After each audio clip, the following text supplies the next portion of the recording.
Assalamualaikum warahmatullahi wabarakatuh. Alhamdulillahi rabbil alamin. Wassalatu wassalamu ala ashrafil anbiya'i wal mursalin wa ala alihi wa ashabihi wa man kana awla bihi wa sallim taslima. Allahumma inna nas'aluka ilman nafi'a. Ya Allah, di malam ini kami mohonkan kepadamu, karuniakanlah kepada kami ilmu yang bermanfaat, wa amalan mutaqabbala, segala amal yang kami lakukan jadikanlah amal yang engkau terima di sisimu, wa shifaan min kulli da', dan kami mohonkan kepadamu ya Allah, berikanlah kami kesembuhan dan kesehatan dari berbagai macam penyakit. Amin amin ya rabbal alamin. Bapak dan Ibu sidang jamaah salat maghrib Masjid Muslimin, tidak ada perintah Allah Subhanahu wa ta'ala kepada para nabi dan rasul untuk meminta pertambahan akan sesuatu kecuali Allah Subhanahu wa ta'ala perintahkan mereka untuk meminta kepada Allah agar Allah menambahkan ilmu kepada mereka. Allah sampaikan di dalam Al-Quran, dan ayat ini penggalannya bahkan menjadi doa yang telah dihafal oleh umumnya anak-anak kita. Di dalam firman Allah, wa qur rabbi zidni ilma, dan katakanlah Rabbi ya Allah zidni ilma, tambahkanlah senantiasa untukku ilmu. Dan begitu pula lah yang disampaikan oleh Nabi sallallahu alaihi wasallam, bahwa kalau kita nanti meninggal dunia, diwafatkan oleh Allah Subhanahu wa ta'ala, salat yang kita dirikan, jauh-jauh kita datang ke Masjid Muslimin ini, kalau sudah mati akan terputus amal solat. Semua amal itu akan terputus kalau kamu meninggal dunia, kata Nabi. Setiap manusia kalau sudah wafat, terhenti semua amal dari pahala dari amal tersebut, kecuali 3 hal. Dan di antara 3 hal itu adalah ilmun yuntafa'u bihi, atau bahasa kitanya ilmu yang bermanfaat.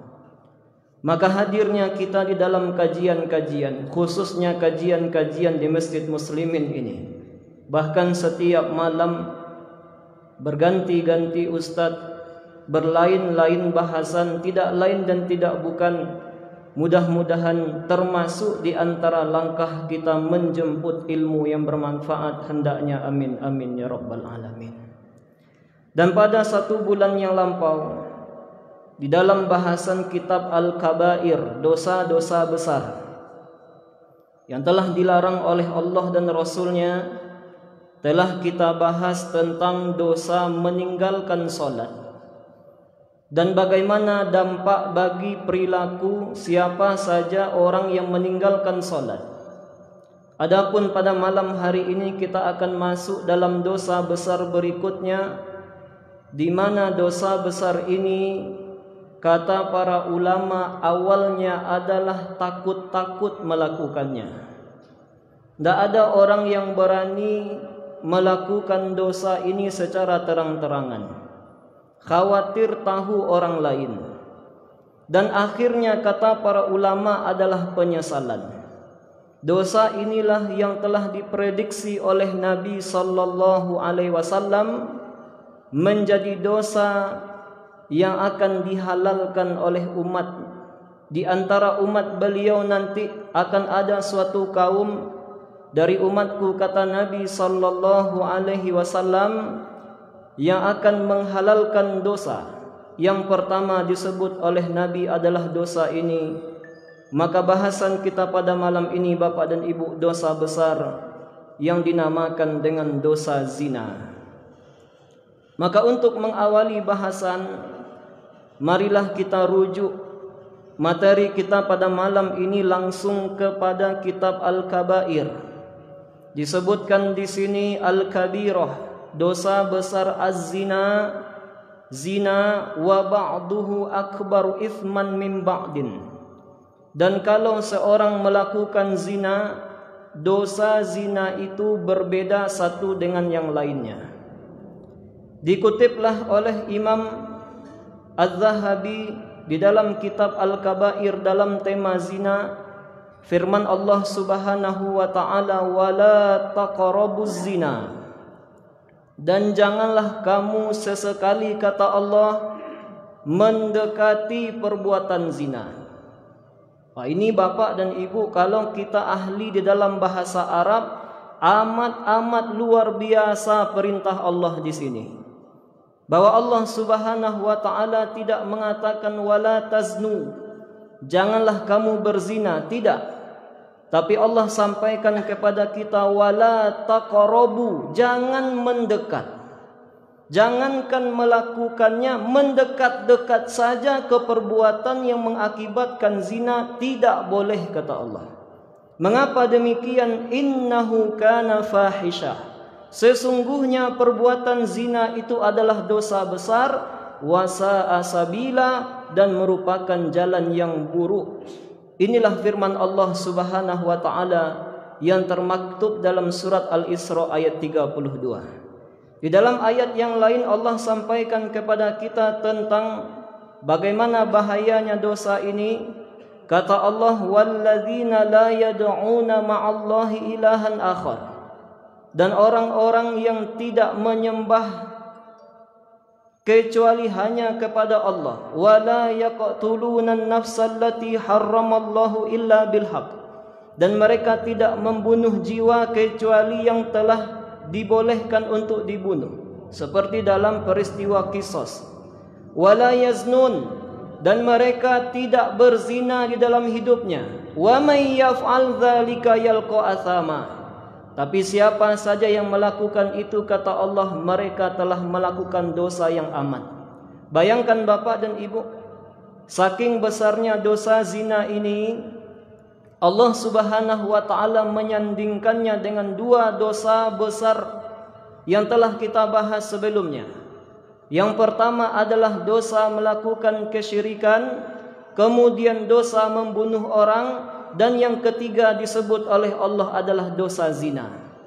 Adapun balasannya jelas disampaikan oleh Allah di dalam surat An-Nur.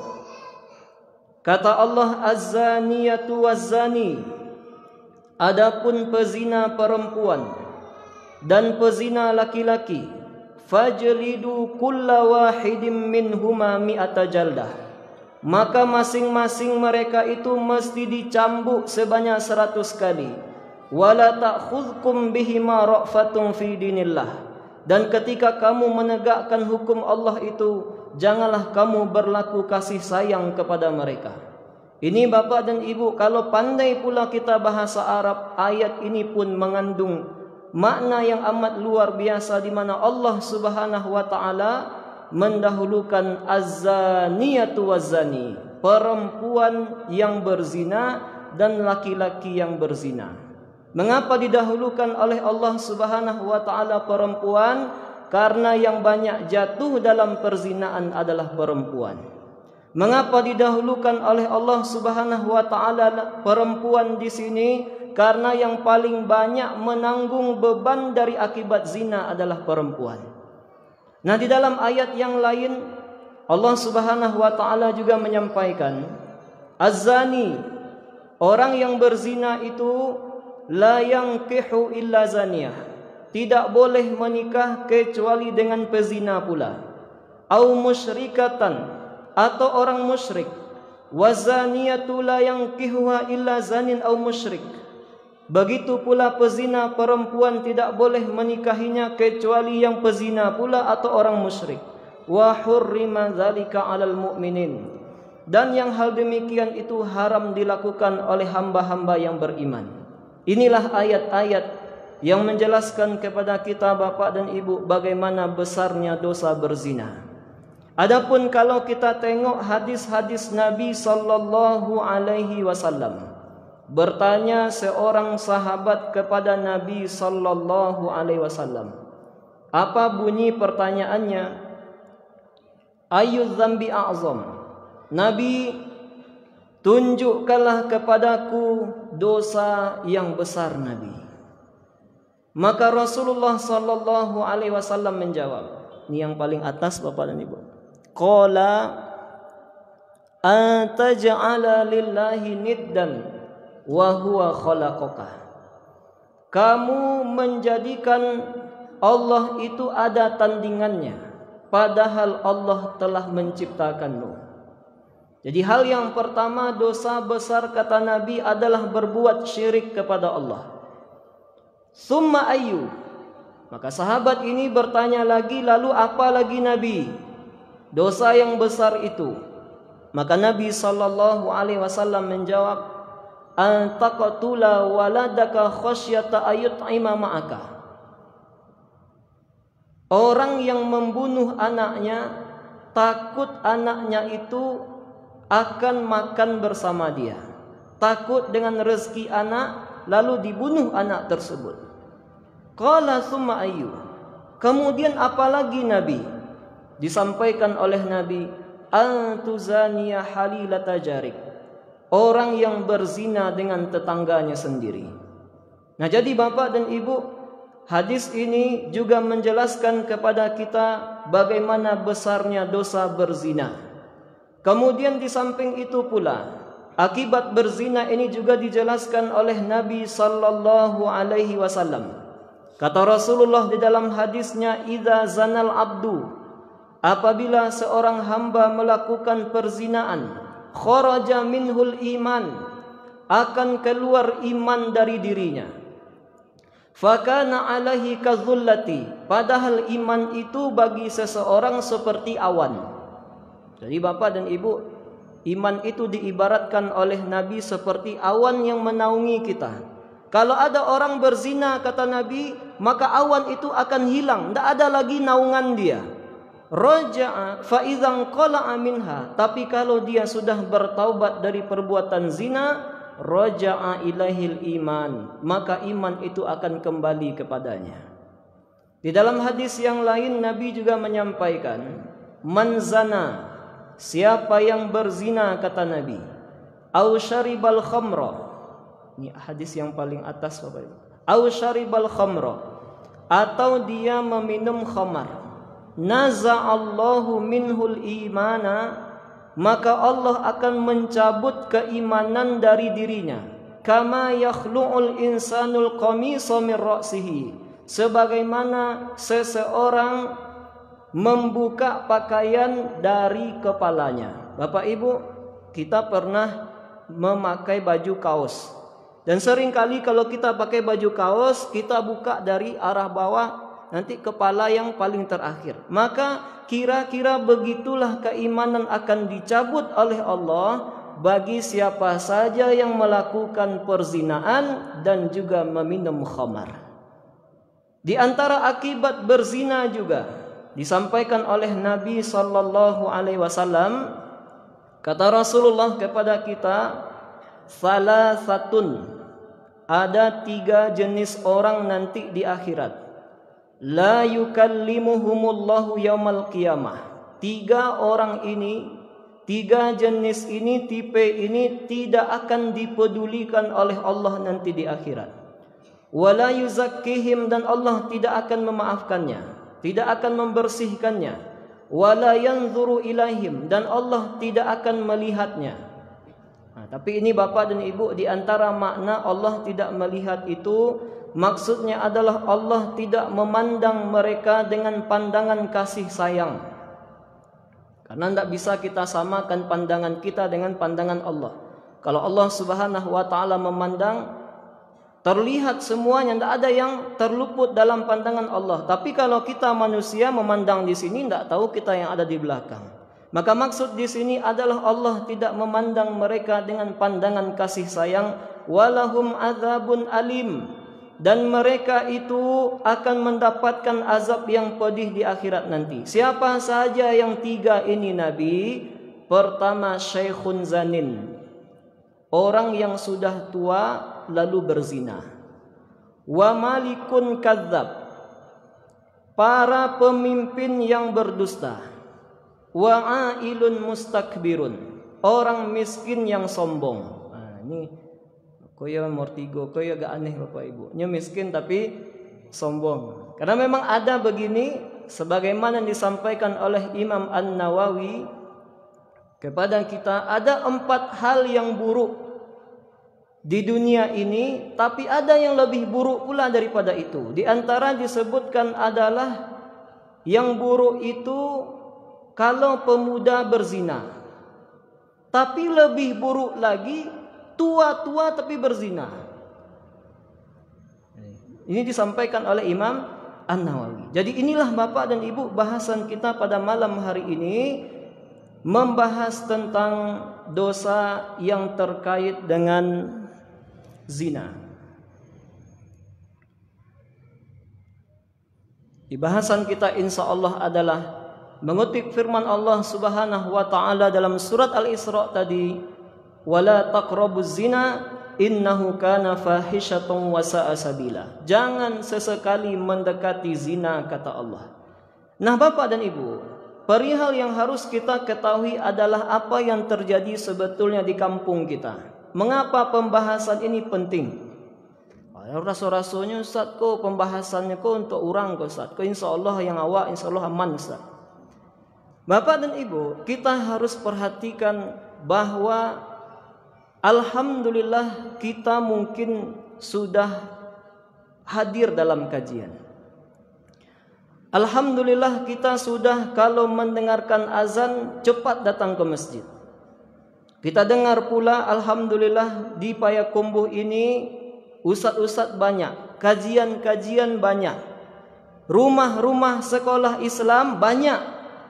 Tapi sadarkah kita Bapak dan Ibu, kehancuran, maksiat dan kesalahan juga tersebar begitu banyak di kampung-kampung kita. Maka lihatlah kasus-kasus yang kalau kita kaitkan dengan pembahasan kita malam ini terkait dengan zina. Kita tengok berita-berita yang terjadi di sekitar provinsi kita ini, Sumatera Barat. Coba lihat Bapak dan Ibu, 58% remaja putri hamil di luar nikah. Dibayangkan lebih dari separuh remaja putri itu menikah disebabkan karena perzinaan sebelumnya. Diibaratkan di KUA sekarang, mendaftar di KUA 100%, 58%-nya itu mereka menikah karena hamil di luar nikah. Tengok pula, ini kita baru melihat Payakumbuh dan 50 kota. Jadi ini Bapak Ibu, kita baru melihat Payakumbuh dan 50 kota. Belum kita lihat bagaimana Sumbar secara keseluruhan. Di kampung kita sendiri saja 58% remaja putrinya hamil di luar nikah. Tengok pula berita yang lain di Padang. Nih, 19 Januari tahun yang sekarang, 52 anak di Padang adakan pernikahan akibat hamil di luar nikah. Bulan Januari yang lalu di Batang Agam Bapak dan Ibu, bayi perempuan dibuang ke Batang Agam. Apa yang mengakibatkan ini? Inilah dosa besar yang kita bahas malam ini. Tidak lain dan tidak bukan karena perzinaan. Januari terjadi, ini lihat beritanya nanti di bulan Juni, 30 Juni 2021. Sebelumnya di bulan Januari juga ada heboh, mayat bayi perempuan mengambang di bawah jembatan Ratapan Ibu Payakumbuh. Jadi Bapak dan Ibu jamaah, bahwa kampung kita sedang tidak baik-baik saja. Memang alhamdulillah sekarang ini banyak orang sudah mulai hijrah. Tapi kalau kita jujur, boleh jujur dengan realita lain, dilihat dari sisi lain kehidupan di kampung kita ini, kita punya PR yang amat besar. Kita sebagai orang tua punya PR yang amat besar, nenek mama punya PR yang amat besar, begitu juga alim ulamanya juga punya PR yang amat besar. Mengapa demikian? Ini tidak terjadi di kampung orang, tapi berita-berita yang kita sampaikan adalah berita yang sudah terjadi di kampung kita sendiri. Mungkin dulu Bapak dan Ibu kita dengarkan berita ini di TV-TV, tapi sekarang sudah ada di daerah kita. Maka inilah akibat dari perbuatan dosa besar yang kita kaji malam ini, yaitu perkara dari zina. Dan adapun kalau berbicara tentang akibat zina, Rasulullah sallallahu alaihi wasallam menyampaikan, "Lam tazharil fahishatu," tidaklah nampak suatu perbuatan zina, fi qaumin, pada suatu kaum, hatta yu'linu biha, hingga mereka mengumumkannya. Sudah biasa saja perbuatan ini, illa fasha fihimut ta'un, kecuali Allah akan timpakan kepada mereka penyakit menular, wal auja', dan penyakit-penyakit lain, allati lam takun madat fi aslafihimul ladzina madaw, di mana penyakit-penyakit menular ini belum pernah ada pada orang-orang dulu sebelum mereka.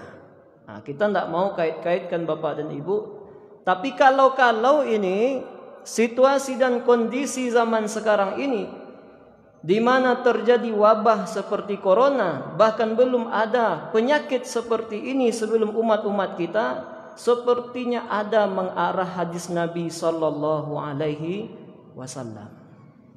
Jadi ternyata Bapak dan Ibu, prediksi-prediksi Nabi tentang akhir zaman itu sedikit demi sedikit nampak oleh kita. Dan kita tidak mau mengatakan bahwa nanti akhir zaman terjadi pada hari ini, pada hari itu, tidak. Tetapi bukti-bukti dari tanda-tanda kiamat kecil sudah tampak sesuai sabda Nabi sallallahu alaihi wasallam. Maka di antara bahasan nanti yang akan kita urai dari zina ini juga adalah pintu-pintu masuknya zina. Hal-hal yang harus kita jaga dari diri kita. Yang pertama adalah pandangan mata. Bapak dan Ibu, tidak akan timbul perzinaan kecuali dimulai dari sini yang pertama. Orang tidak menjaga pandangannya.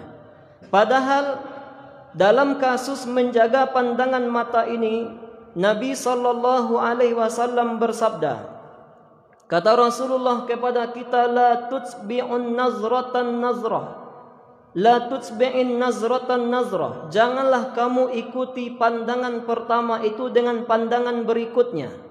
Mengapa begitu Nabi? Fa innama lakal ula wa laysat lakal ukhra. Sebab pandangan pertama itu boleh, belum ada dosanya, tapi tidak dengan pandangan selanjutnya. Maksudnya apa hadis Nabi ini? Keluar kita Bapak dan Ibu, mungkin karena masjid kita berada di pasar yang namanya pasar, banyak saja yang dilihat. Umumnya perempuan mungkin ketika pergi ke pasar pakai baju yang ketat-ketat. Di antara mereka tidak menutup aurat dengan sempurna. Nampak saja rambutnya, nampak saja lehernya, pakai pakaian yang amat ketat pula. Terlihat oleh kita halal pandangan pertama. Tapi setelah dilihat pertama, dilihat lagi, itu dosa lagi. Ini yang dimaksudkan oleh Nabi sallallahu alaihi wasallam. Kemudian dalam menjaga pandangan ini, kata Rasulullah sallallahu alaihi wasallam, an-nazratu sahmun masmumun min sihami iblis. Pandangan itu adalah anak panah beracun milik iblis. Di pandangan itu Bapak dan Ibu adalah anak panah beracun dari iblis, kata Nabi. Faman ghadda basarahu, siapa yang memalingkan pandangannya, an mahasinim ra'atin lillah, dia palingkan pandangannya dari kecantikan seorang perempuan, seorang wanita, ikhlas karena Allah semata, awrathallahu qalbahu halawatan ila yaumin yalqahu, maka Allah akan memberikan di hatinya kenikmatan hingga hari kiamat. Jadi Bapak dan Ibu, inilah yang harus pertama kali dijaga kalau kita berbicara tentang perbuatan zina. Apa pintu masuk zina? Yang pertama adalah pandangan mata yang tidak terjaga. Oh Ustaz, apakah ada zaman Nabi sallallahu alaihi wasallam sahabat yang melihat perempuan, Ustaz? Ada. Ada. Lihat hadisnya Bapak dan Ibu. Ini ada hadis riwayat Bukhari dan Muslim. Disampaikan oleh Ibnu Abbas radhiyallahu anhuma, dari Abdullah bin Abbas, semoga Allah meridhoi keduanya. Pertama, mengulang-ulang Bapak dan Ibu, kalau di dalam membaca hadis kita temukan radhiyallahu anhuma, itu maksudnya adalah sahabat ini sahabat, maksudnya Abdullah ini sahabat, ayahnya Abbas juga sahabat. Sama nanti berbicara kita tentang Abdullah bin Umar radhiyallahu anhuma. Abdullah itu sahabat, bapaknya Umar bin Khattab juga sahabat, maka didoakan semoga Allah meridhoi keduanya. Apa ceritanya? Ceritanya begini, kata Abdullah bin Abbas. Ini terjadi di zaman Nabi. Kanal fadlu radifan Nabi sallallahu alaihi wasallam. Ketika itu ada seorang sahabat bernama Fadl. Tapi bukan Ustaz Ahmad Abu Fadil nih Bapak dan Ibu. Ini Fadl. Ada juga sahabat bernama Fadl. Fadl ini dekat dengan Nabi. Jadi dia bersama Nabi, di samping Nabi sallallahu alaihi wasallam. Ketika Fadl ini bersama Nabi, faja'at imra'atun min Khas'am. Tiba-tiba datang perempuan dari Khas'am, daerah Khas'am. Faja'alal fadlu yanzuru ilaiha. Nah, si Fadl ini ketika datang perempuan itu dilihatnya seperti ini. Dilihatnya perempuan tersebut. Di dalam sebuah riwayat disampaikan wa kanat imra'atan hasna. Perempuan yang datang ini adalah perempuan yang cantik pula. Maka dilihat oleh Fadl seperti ini. Ini Bapak dan Ibu, di antara yang dijadikan dalil oleh ulama, ya, di antara ya sebahagian ini yang menyatakan ada di antara perempuan sebelum di zaman Nabi yang tidak bercadar. Ini di antara dalilnya. Ini di antara dalil yang disampaikan oleh ulama bahwa ada di zaman Nabi sallallahu alaihi wasallam di antaranya perempuan yang tidak bercadar. Nah, ini di antara dalilnya. Wa tanzuru ilaihi. Lalu perempuan itu juga melihat Fadl. Faja'ala an-nabiyyu sallallahu alaihi wasallam. Maka Nabi sallallahu alaihi wasallam langsung yasrifu wajhal fadli ila syiqqil akhar. Diambilnya oleh Nabi wajah Fadl ini, langsung diarahkannya oleh Nabi ke tempat yang lain. Jadi seakan-akan Nabi SAW menyampaikan kepada Fadl, tidak boleh melihat perempuan seperti itu. Maka Bapak dan Ibu, inilah hal yang pertama, pintu masuk dari perbuatan zina adalah an-nazar, pandangan mata. Ustaz, apa yang dilakukan oleh perempuan tersebut? Perempuan ini bertanya, meskipun ini tidak ada kaitannya dengan tema kita, tapi tidak mengapa menjadi wawasan tambahan ilmu bagi kita. Ternyata perempuan ini, kata Abdullah bin Abbas, qalat, bertanya kepada Nabi. Apa pertanyaannya? Inna faridatallahi adrakat abi. Rasul, sesungguhnya kewajiban Allah itu sudah ada pada ayahku dalam pelaksanaan haji. Abi syaikhan kabiran la yathbutu ala rahilah. Sayangnya Nabi, ayahku itu sudah tua renta, tidak bisa lagi melakukan haji. Afa ahujju anhu, bolehkah aku menggantikan ayahku untuk haji? Maka Nabi SAW menjawab, na'am, boleh. Ini wawasan tambahan Bapak dan Ibu, ternyata boleh bagi seseorang membadalkan haji orang lain, sebagaimana diperbolehkan membadalkan umroh dari umroh orang lain. Kemudian di antaranya juga hadis yang menjelaskan tentang pandangan ini. Nah, ini kita ringkas sajalah Bapak dan Ibu melihat waktu. Ini perkara larangan Nabi sallallahu alaihi wasallam duduk-duduk di jalan. Ini bagi para pemuda kita yang suka nongkrong-nongkrong di tepi jalan, itu aslinya dilarang oleh Nabi sallallahu alaihi wasallam. Kita lihat terjemahannya, janganlah kalian nongkrong-nongkrong di pinggir jalan, kata Nabi. Tak boleh duduk-duduk di pinggir jalan. Maka sahabat bertanya, Rasul, tempat-tempat duduk kami itu di pinggir jalan, Nabi. Maka Nabi SAW menyampaikan, jika kamu memang harus duduk juga di tepi jalan, maka berikan hak jalan. Maka para sahabat bertanya, apa hak jalan Nabi? Yang pertama adalah ghaddul basar. Kamu tidak boleh memandang sembarangan.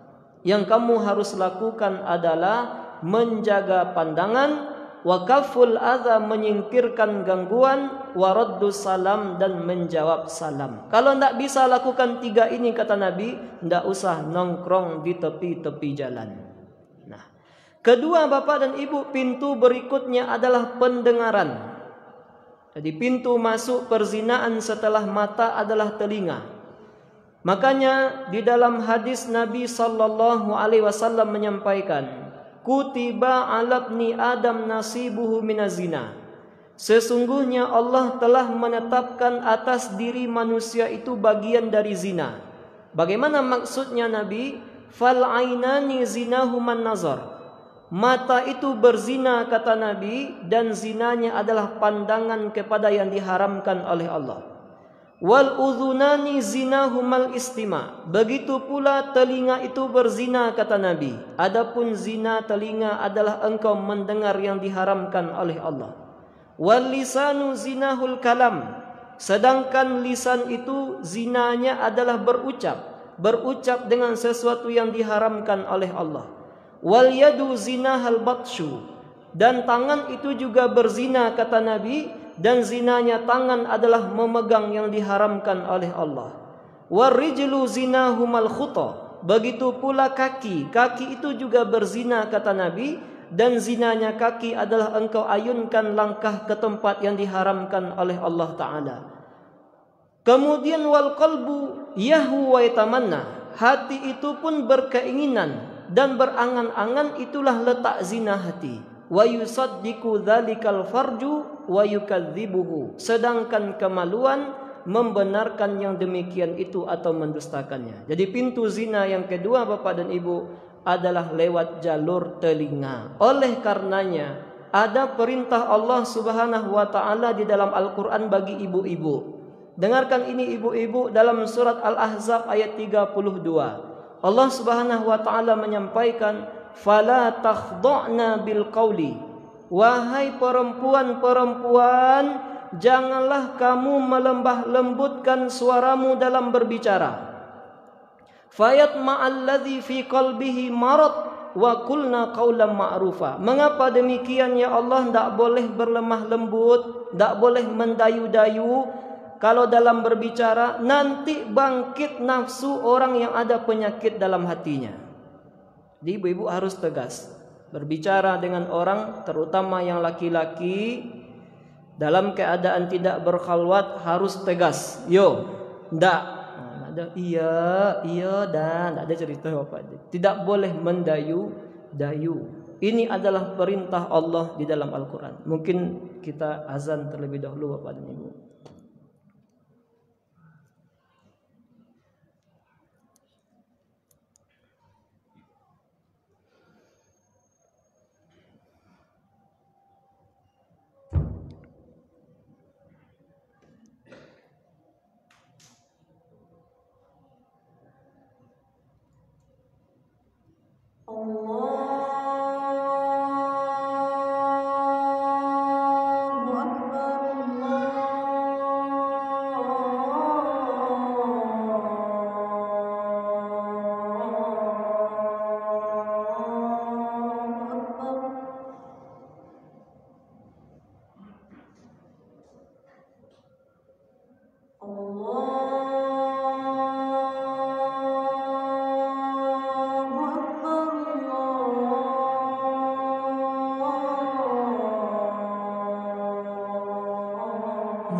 Asyhadu an la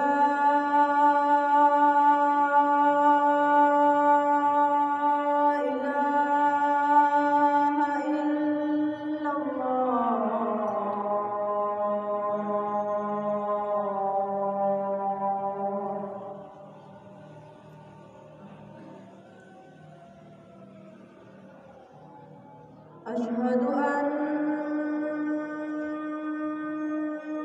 Muhammadar Rasulullah.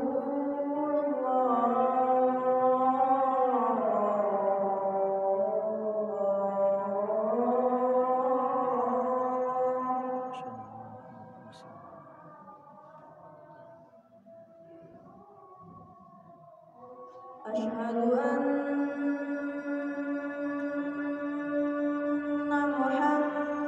Muhammadar Rasulullah.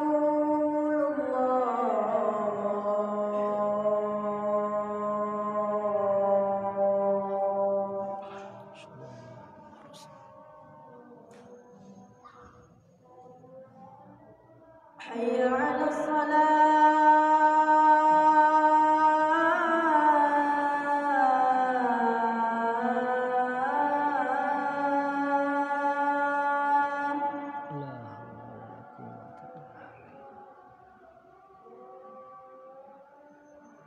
Hayya 'alas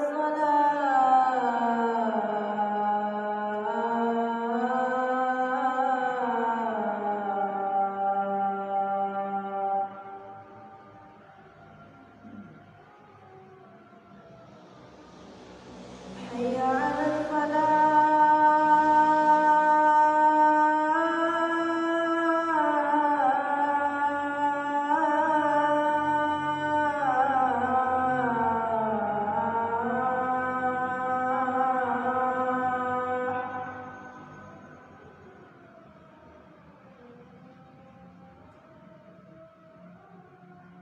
Hayya 'alal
Baik Bapak dan Ibu, insya Allah kita akan lanjutkan sebentar.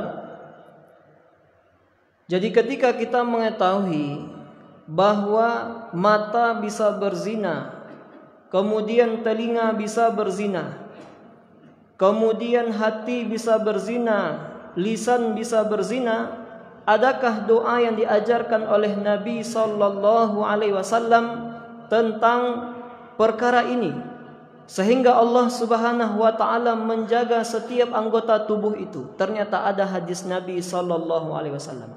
Adapun hadis Nabi ini diriwayatkan oleh Imam An-Nasa'i. Bapak dan Ibu mungkin tidak mengapa di foto ini, bahwa Nabi sallallahu alaihi wasallam mengajarkan kepada kita sebuah doa agar kita tidak terjerumus dalam zina, baik dalam tingkatan yang paling rendah sampai nanti tingkatan yang paling tinggi. Bahwa Nabi sallallahu alaihi wasallam ketika bertanya seorang sahabat yang bernama Syakal bin Humaid tentang doa yang hendaknya dibaca agar Allah Subhanahu wa taala memberikan perlindungan, maka dipeganglah oleh Nabi tangan Syakal ini, lalu Nabi ajarkan, bacalah ini, Allahumma ya Allah, ini sesungguhnya aku a'udzubika, memohon perlindungan kepadamu, min syarri sam'i, dari pendengaran yang buruk, wa min syarri basari, dari penglihatan yang buruk, wa min syarri lisani, dari ucapan lisan yang buruk, wa min syarri qalbi, dan dari angan-angan hati yang buruk, wa min syarri mani, dan dari kemaluan yang buruk. Inilah doa yang diajarkan oleh Nabi sallallahu alaihi wasallam kepada kita umatnya agar kita tidak terjerumus ke dalam zina. Kemudian Bapak dan Ibu, perihal pintu berikutnya yang akan mendatangkan atau membuka pintu perzinaan adalah perempuan-perempuan yang melakukan tabarruj. Allah Subhanahu wa taala menyampaikan wala tabarrujna tabarrujal jahiliyatil ula. Janganlah kamu wahai para wanita melakukan tabarruj seperti orang-orang jahiliyah yang dahulu. Apa maksud tabarruj di sini? Kata Abu Ubaidah, maksud tabarruj adalah menampakkan kecantikan dirinya. Ibu-ibu kalau mau pergi acara walimahan, tengok bermake up, tengok ibu-ibu, karena ada larangan dari Allah Subhanahu wa taala mempercantik, menampakkan kecantikan diri khususnya kepada orang-orang yang bukan mahram dari diri kita. Kemudian begitu pula di dalam hadis Nabi sallallahu alaihi wasallam menyampaikan tentang perihal ini, perempuan yang tidak menjaga betul auratnya. Kata Nabi, ada dua golongan penduduk neraka yang belum pernah aku lihat, tapi ini akan ada nanti, kata Nabi. Yang kedua adalah para wanita yang berpakaian tapi telanjang, kata Nabi sallallahu alaihi wasallam. Orang seperti ini, kata Nabi, wanita itu tidak akan masuk ke dalam sorga dan tidak akan mencium baunya sorga, walaupun baunya sorga tersebut harumnya dapat tercium dari perjalanan yang jauh. Kemudian Bapak dan Ibu, yang keempat, yang terakhir, pintu zina berikutnya ini adalah yang paling banyak. Jalan kita ke batang agam, terlebih batang agam yang baru, terlebih pula hari Ahad seperti ini, sore-sore, bahkan mulai dari pagi, bahkan mulai pula dari Sabtu sore kemarin, banyak yang jatuh dalam dosa ini. Apa? Berdua-duaan dengan perempuan yang bukan mahram. Nabi sallallahu alaihi wasallam telah melarang, la yakhluwanna rajulun bimra'atin illa ma'adhi mahramin. Tidak boleh, kata Nabi, jangan sesekali di antaramu berdua-duaan dengan wanita yang bukan mahramnya kecuali ada mahram yang lain. Mengapa demikian Nabi? Nabi sallallahu alaihi wasallam menyampaikan illa kana thalisuhuma syaitan. Karena kalau kamu berdua-duaan dengan perempuan yang bukan mahrammu, yang ketiganya adalah setan. Orang sekarang Bapak dan Ibu, mungkin orang kaya, kata dia, punya sopir pribadi. Istrinya pergi kerja diantarkan hanya dengan sopir pribadi laki-laki, jatuhlah ke dalam khalwat. Suaminya tertinggal di rumah bersama pembantu perempuan, jatuhlah dalam khalwat yang diharamkan oleh Rasul sallallahu alaihi wasallam. Nah, Bapak dan Ibu, inilah bahasan kita pada malam hari ini, dan insya Allah akan kita tutup bahasan ini dengan hukuman bagi para pezina. Allah Subhanahu wa taala sebetulnya di dalam surat An-Nur ayat yang kedua yang telah kita baca di awal pembahasan tadi tentang pelaku atau akibat dari hukuman pelaku zina ini, ada 3 di sini. Pertama, Bapak dan Ibu, ringkasnya saja, di dalam ayat yang kedua dalam surah An-Nur ini Allah sampaikan tentang perempuan yang berzina dan laki-laki yang berzina, maka deralah tiap-tiap seorang dari keduanya 100 kali dera. Ini kalau yang berzina belum pernah menikah. Tapi kalau sudah pernah menikah, mereka harus dirajam. Apa itu rajam? Dilempar dengan batu sampai mati. Ini pernah terjadi di zaman Nabi sallallahu alaihi wasallam. Seorang perempuan mengadu kepada Nabi, mengaku saya telah berzina Nabi. Namun perempuan ini dalam keadaan hamil. Lalu kemudian Nabi panggil mahramnya, walinya. Dikatakan oleh Nabi, kalau nanti perempuan ini sudah melahirkan, nanti bawa lagi kepadaku. Kemudian dia datang lagi. Kemudian Nabi katakan, susukalah anakmu ini selama 2 tahun terlebih dahulu. Setelah 2 tahun perempuan ini datang lagi, maka ditegakkanlah hukum rajam terhadap perempuan tersebut. Jadi hukuman bagi pezina, laki-laki perempuan yang belum menikah itu dicambuk sebanyak 100 kali. Yang pernah menikah itu mesti dirajam, dilempar dengan batu sampai mati. Jadi inilah hukuman yang tidak tanggung-tanggung yang telah disampaikan oleh Allah dan Rasulnya. Kemudian yang kedua Bapak dan Ibu, tingkatan hukuman yang diberikan oleh Allah adalah tidak boleh berkasih sayang kepada para pezina dalam menghukumnya. Tidak boleh dicambuk, tap, sakit, maaf, tidak ada ceritanya Pak Ibu. Tidak boleh dalam lempar batu, mati-mati sama lemparnya. Tidak ada ceritanya. Para pezina tidak ada kasih sayang kepada mereka. Kemudian Allah juga sampaikan di dalam ayat ini, wal yashhad adzabahuma ta'ifatum minal mu'minin, dan hendaklah ketika pelaksanaan hukum itu disaksikan oleh orang banyak. Dibayangkan Bapak dan Ibu, tidak ada ceritanya bagi para pezina. 3 tingkatan hukuman yang diberikan Allah kepada para pezina. Pertama, ditegakkan had kepada mereka. Yang kedua, tidak boleh berkasih sayang dalam menegakkan hukuman tersebut. Dan yang ketiga, tanggung malu sejadinya karena hukuman itu harus diperlihatkan kepada orang banyak. Nah, inilah Bapak dan Ibu bahasan kita pada malam ini. Dosa besar yang dinamakan dengan dosa zina. Dan kita simpulkan bahwa kampung kita, negeri kita tidak dalam keadaan baik-baik saja. Ada PR bahwa 58% perempuan sesuai yang disampaikan beritakan tadi telah hamil di luar nikah. Tentu tidak ada akibat ini kecuali akibat dari perbuatan zina. Mudah-mudahan Allah Subhanahu wa taala menjauhkan diri kita, menyelamatkan diri kita dan keluarga kita serta masyarakat kita dari perbuatan ini, dan semoga Allah Subhanahu wa taala segera mengangkat wabah ataupun penyakit-penyakit yang mungkin diakibatkan karena orang sudah mulai menghalalkan perbuatan zina ini. Amin amin ya rabbal alamin. Mohon maaf jika ada kesalahan Bapak dan Ibu, mudah-mudahan bermanfaat. Kita tutup dengan doa kafaratul majlis. Subhanakallahumma bihamdik, asyhadu an la ilaha illa anta astaghfiruka wa atubu ilaik. Assalamualaikum warahmatullahi wabarakatuh.